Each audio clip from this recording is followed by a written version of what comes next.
नमस्कार दोस्तों, इस वीडियो में आपको पृथ्वीराज चौहान की संपूर्ण रहस्यमय कहानी के बारे में बताने वाला हूं। तो वीडियो को अंत तक जरूर बने रहे ताकि संपूर्ण कहानी आपके समझ में आ जाए। और चैनल पर पहली बार विजिट कर रहे हैं अर्थात हमारी वीडियो को पहली बार देख रहे हैं तो वीडियो को लाइक कर दीजिए और चैनल को सब्सक्राइब नहीं किया तो सब्सक्राइब जरूर कर लीजिए ताकि संपूर्ण कहानियाँ जो मैं प्रोवाइड करवाता रहूँ आप तक पहुँचती रहे। देखिए दोस्तों, मैं आपको बता देता हूँ कि पृथ्वीराज चौहान का जो जन्म हुआ था वो जन्म 1166 ईस्वी में हुआ था। इनके जन्म का स्थान का नाम था हनील पाटन नामक गुजरात में इनका जन्म हुआ था। और इनकी माता का नाम था कर्पूरी देवी और पिता का नाम सोमेश्वर था। और दोस्तों, मैं आपको बता देता हूँ कि पृथ्वीराज चौहान के दो पत्नियाँ थी। एक पत्नी का नाम तो इचनी था और दूसरी का नाम संयोगिता था। मित्र का नाम इनके चंद्रप्रदाय था और इनके सेनापति था वो बूनमल था। और इनके मुख्यमंत्री केदमवास थे पृथ्वीराज चौहान के। पृथ्वीराज चौहान दिल्ली के अंतिम हिंदू शासक थे। दोस्तों, अगर आपको पता नहीं तो मैं बता देता हूँ कि पृथ्वीराज चौहान थे वो दिल्ली के अंतिम हिंदू शासक थे। देखिए, और जानकारी मैं आपको बता देता हूँ कि पृथ्वीराज चौहान ने जो प्रथम युद्ध लड़ा था वो तुमुलका का युद्ध लड़ा था, यूपी में, उत्तर प्रदेश में लड़ा था। ये परमादि देव के बीच और पृथ्वीराज चौहान के बीच हुआ था। इसमें विजेता पृथ्वीराज चौहान हुए थे, बट जो परमादि देव थे उनके तरफ अल्लाह और उदल थे उनको वीरता को देखते हुए जगनी ने कहा था कि 12 वर्ष कुकर जिए, 13 वर्ष चियार, वर्ष 18 छत्री जिए, बाकी जीवन धिक्कार। इस प्रकार से पृथ्वीराज चौहान ठल्ड ने महोबा एमपी पर विजय प्राप्त कर ली थी। इसी प्रकार से कहा जाता है कि पृथ्वीराज चौहान ठल्ड ने जेजाकू बुद्धि अभियान पर विजय प्राप्त कर ली थी। पृथ्वीराज चौहान ने भंडारंग नामक जातियों के विद्रोह का दमन किया था। कहा जाता है कि भंडारंग नामक जातियाँ सिरसा हरियाणा से हमारे राजस्थान के अलवर व भरतपुर तक आगे बढ़ चुकी थी। इस कारण इनका दमन किया गया था। पृथ्वीराज चौहान ने गुजरात के चालुक्य राजा भीमदेव द्वितीय के मध्य विवाद का प्रमुख कारण माना था। वो आबू की राजकुमारी इचनी को माना था। माना जाता है कि सोमेश्वर की हत्या भीमदेव ने की थी। आबू की राजकुमारी इचनी के साथ भीमदेव द्वितीय विवाह करना चाहता था, लेकिन इचनी पृथ्वीराज चौहान के साथ विवाह करना चाहती थी और इचनी पृथ्वीराज चौहान के साथ विवाह कर लेती है। देखिए दोस्तों, मैं आपको बता देता हूँ कि पृथ्वीराज चौहान व संयुक्ता के मध्य विवाद का कारण माना जाता है। मोनोनेण सिंह, अबुल फजल और डॉक्टर दशरथ शर्मा ने इस बात का जो समर्थन किया है मैं आपको बता देता हूँ। देखिए, लेकिन कहा जाता है कि पृथ्वीराज चौहान और चेतन गढ़वाल के मध्य विवाद का कारण दिल्ली मानने वाले विद्वान GH ओझा वारिस त्रिपाठी है। कहा जाता है कि चेतन गढ़वाल के पिता विजय चंद गढ़वाल को विग्रहराज चतुर्थ दिल्ली में मार दिया था, अर्थात अपने पिता की मृत्यु का बदला लेने के लिए। बताया जाता है कि जयचंद गढ़वाल ने शहाबुद्दीन मोहम्मद गौरी को दिल्ली पर आक्रमण करने के लिए आमंत्रित किया था। यह हिंदुस्तान का विश्वासघाती देशद्रोही कन्नौज का राजा माना जाता है। देखिए, तराइन का जो प्रथम युद्ध हुआ था वो युद्ध 1191 में हुआ था, करनाल हरियाणा में हुआ था। शहाबुद्दीन मोहम्मद गौरी वर्सेस पृथ्वीराज चौहान के मध्य हुआ था, जिसमें पृथ्वीराज चौहान की विजय हुई थी। प्रथम 1191 में जो तराइन का युद्ध हुआ था। अब बात करते हैं तराइन के प्रथम युद्ध में पृथ्वीराज चौहान की सेना में शहाबुद्दीन मोहम्मद गौरी की सेना को पराजित किया था।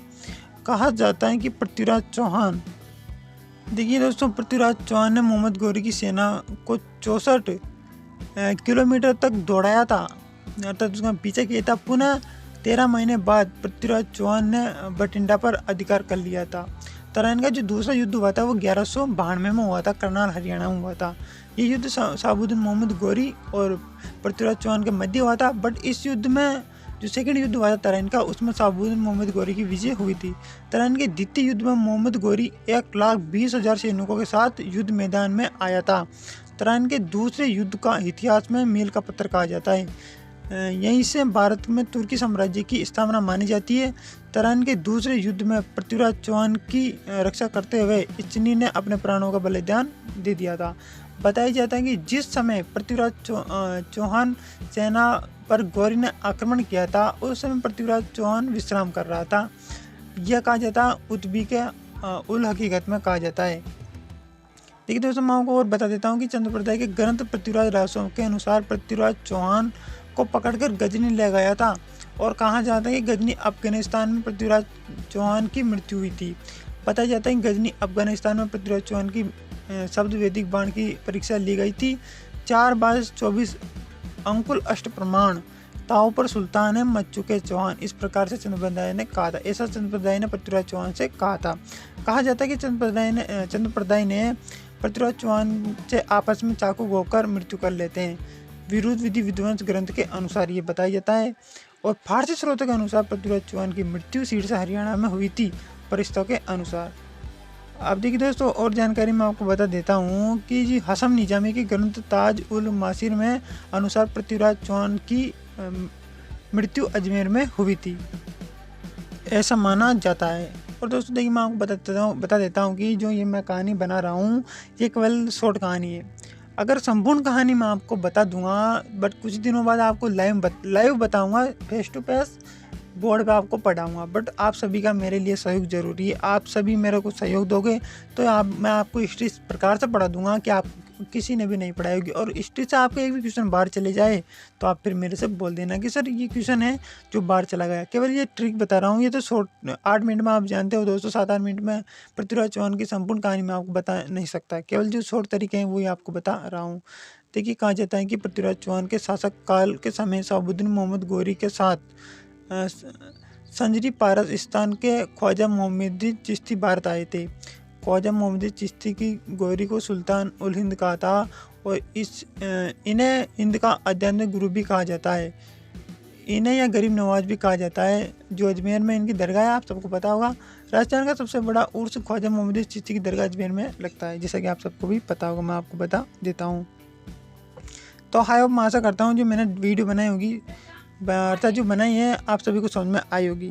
वैसे आपको समझ में नहीं, बहुत कम आएगी। मैं इस बात को भी समझ सकता हूँ कि अगर मैं आपको पूरी डिटेल में बताता तो आपको समझ में आती। बट ये वीडियो बताइए आपके कितने क्वेश्चनों को इसमें आंसर मिल जाएगा। अगर आप स्वयं जितने में आपके कंपटीशन दिए हैं उनमें से आप इसमें आंसर देख सकते हो। जो 8 मिनट की 7 मिनट की ये वीडियो है, इसमें आप आंसर देख सकते हो। और जो मैं आपको लाइव पढ़ाऊँगा तो संपूर्ण जानकारी उसमें आपको दे दूँगा। तो दोस्तों, आप सभी का सहयोग मुझे देना है। एक बार फिर बोल देता हूँ कि आपने अभी तक चैनल को सब्सक्राइब नहीं किया है तो सब्सक्राइब करके बेल आइकन पर जरूर कर लीजिए।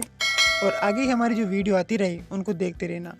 और जो मैं लाइव पढ़ाऊँगा उसमें आप जरूर भाग लेना। लाइव पढ़ाते समय मैं कम्युनिटी में डाल दूँगा कि आज हमारी क्लास इस सब्जेक्ट की रहेगी और इस प्रकार से हमारी क्लास में ये पढ़ाया जाएगा। इस प्रकार की जानकारी मैं आपको प्रोवाइड करवा दूंगा एक दिन पहले ही।